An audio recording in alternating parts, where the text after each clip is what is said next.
Hello guys, Silverge right here is showing a review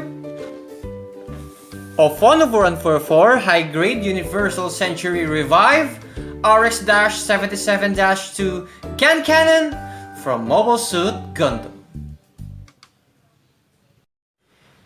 Yan, so this model kit was released in the year 2015. Yan, so for celebrating 35th anniversary ng Gundam, so gumawa si Bandai ng HG Revive. Yan, so yung HG Revive, if you're going to compare the old releases against sa mga HG Revive, maraming binago si Bandai sa HG Revive and mas in-improve nila yung mga kits compared dun sa mga lumang releases. So ito yung isa sa mga example na ginawa ni Bandai yan sa HG Revive. Yan, dito sa gun cannon na to, may dalawang klaseng release ang Bandai. So, una is the 35th logo. Yan, yung 35th logo, makikita niyan sa right side, yan, sa taas ng box. Yan. Yung second release or yung reissue is wala ng 35th na logo. Yan, so for those box collectors na nagko-collect ng mga model kits, yan, natin siya, may idea na kayo na may dalawang klaseng release si Bandai na gun cannon. Yan, so isang 35th logo, isang wala. Yan, so same na din siya with the RX-78-2 Gundam. Yan, meron din siyang 35th logo sa first release, meron din siyang second release na wala ng logo na nakalagay. Yan, same scenario siya with RX-78-2. Yan, parati sa kahit papano, for those na naka-avail ng gun cannon in RX-78-2, if you have a 35th logo on your box, good for you. Kasi that's the first release. Pero, kung yung gun cannon mo or RX-78-2 is a walang 35th logo, that's the second release or reissue. Yan, parati kahit papano, may idea na kayo in your hobby needs. Yan. For those who want to share your thoughts about this character or this model kit, you can share it by using the comment section below. Para mas matulungan pa natin yung mga collectors, yung mga builders, especially yung mga newcomers or yung mga magsisimula ng hobby here in the Filipino community. Yan, so ngayon, na-discuss ko na yung konting background about this kit. Bali, proceed na tayo dun sa features and articulation ng model kit na to. So, proceed na tayo. Next! For the articulation, so, unahin natin yung head. Yan, yung sa head, okay yung rotation niya, left and right. Pero kung 360, hindi natin siya ma-rotate ang 360 dahil yung nakaharang is yung banda dito. Yan, sa may bandang kanan niya. Kaya hindi natin siya ma-rotate ang 360. Pero yung pag-articulate from left to right, flexible siya. Yan. So, proceed naman tayo sa arms. Yan, so i-rotate natin. Yan. Okay siya, flexible. For the arms, okay din siya.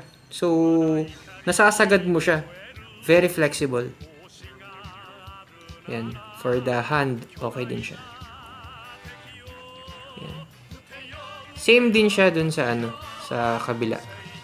Same sila ng articulation. Okay siya. Proceed naman tayo sa waist. For the waist, okay siya. Flexible din. Yan.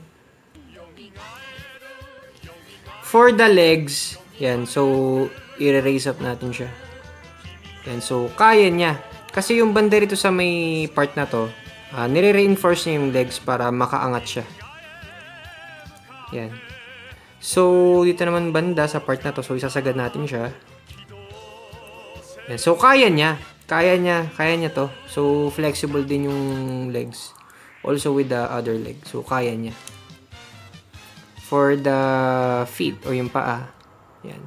Naro-rotate din siya na maayos. And, yan. Pwede mo siya isagad. So, very flexible tong kit na to. Regards naman sa pag-build ko, wala naman akong ginawang special. So, ginawa ko lang is, pinanel line ko lang siya and I cleaned some of the knobs para At least kahit pa paano, malinis yung kit. Lalo na kung gumagawa ka ng gunpla photographies. Yan, this kit is worth it. Yan. Talagang flexible siya. Marami kang magagawa. Yan, nabababa mo yung cannons. And also, tulad nga ng pinakita ko, yung joints niya is talagang nasasagad mo talaga. Like yung arms and legs para magawa mo yung mga poses or dynamic pose na gusto mong gawin sa kanya.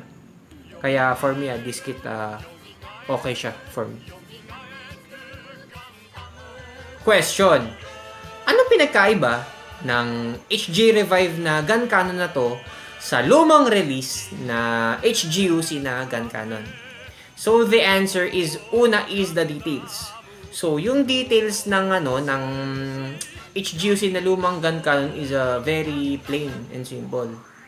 Pero dito sa gun cannon na to, ang dinagdag sa kanya is yung numbers. Yan, yung numbers na yan, sticker yan. Hindi siya dry transfer, hindi siya water slide. Yan, so pag binili mo tong gun cannon na to na Revive is a sticker sheet yan. So, yun yung ikinaganda ng HGUC Revive na gun cannon against sa lumang release. So, mas advantage yung detailing ng Revive against dun sa luma. Yan. Second is the articulation. Pagdating pa lang dun sa picture, malalaman mo na yung difference ng articulation nila kung ano yung mas flexible eh. Kumbaga, sa articulation, I'll go for the Revive. Kasi joints pa lang, makikita mo pa lang na mas flexible and mas madami nagagawang pose ang Revive compared sa luma. Third is the weapons. So, pagdating naman sa weapon, mas gusto ko yung luma. Kasi bakit? Yung luma is, meron weapon dun sa luma na hindi sinama ng Bandai dun sa Revive. So, ano yun? Merong weapon dun sa luma is yung mismong spray missile. Kasama yun sa luma. Pero kapag tinignan mo dun sa Revive, walang kasamang spray missile yan. So, yun yung difference. Kaya, pagdating sa weapon, mas gusto ko yung gun cannon na luma. Yan, paratis kahit papano, makita nyo tong pareho sa hobby shops or sa mga malls.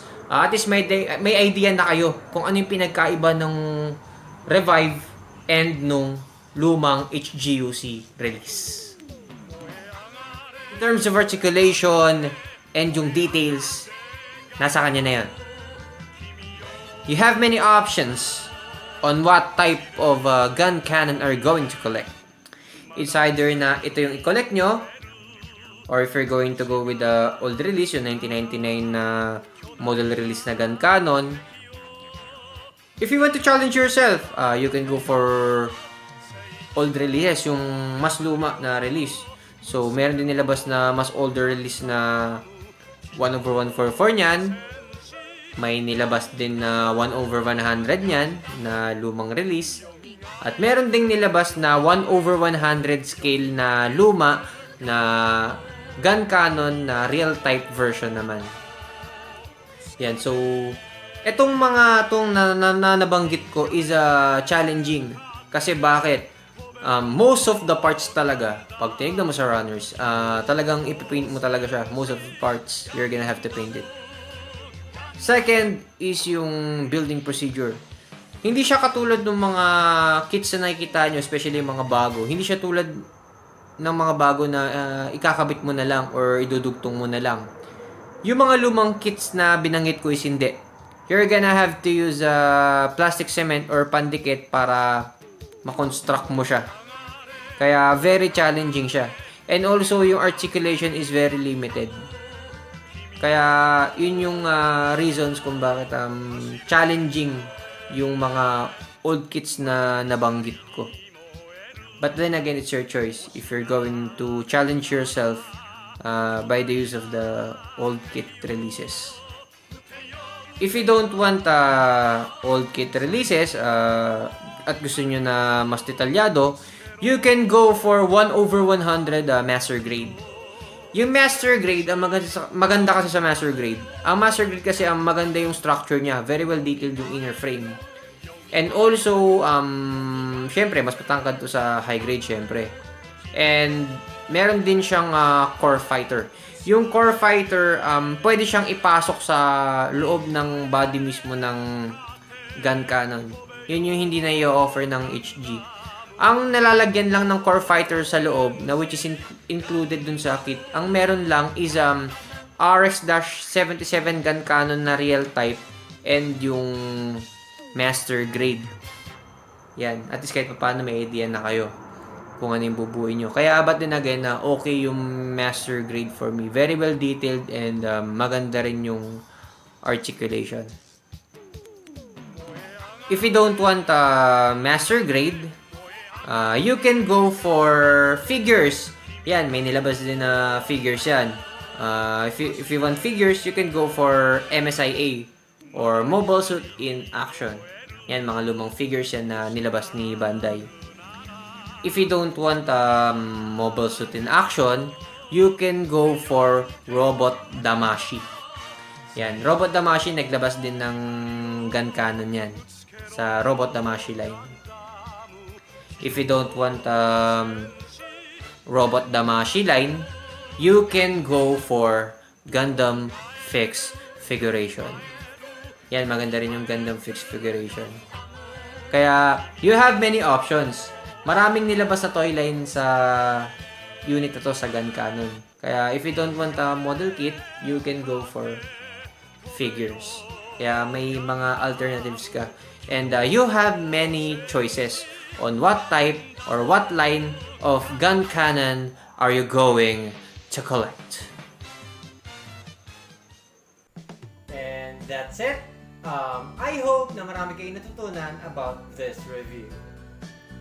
For more updates and reviews, like Silverge Toys and Gunpla Family on Facebook or subscribe to my YouTube channel, Verge Kevin Uman.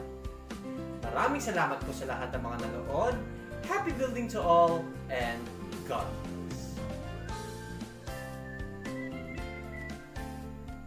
This is Step 1, wake up early, gonna rise with the sun. Step 2, get some good, some food in you. Step 3, think real hard about what you wanna be. Step 4, everybody just do your thing. Wake up, today's gonna be a good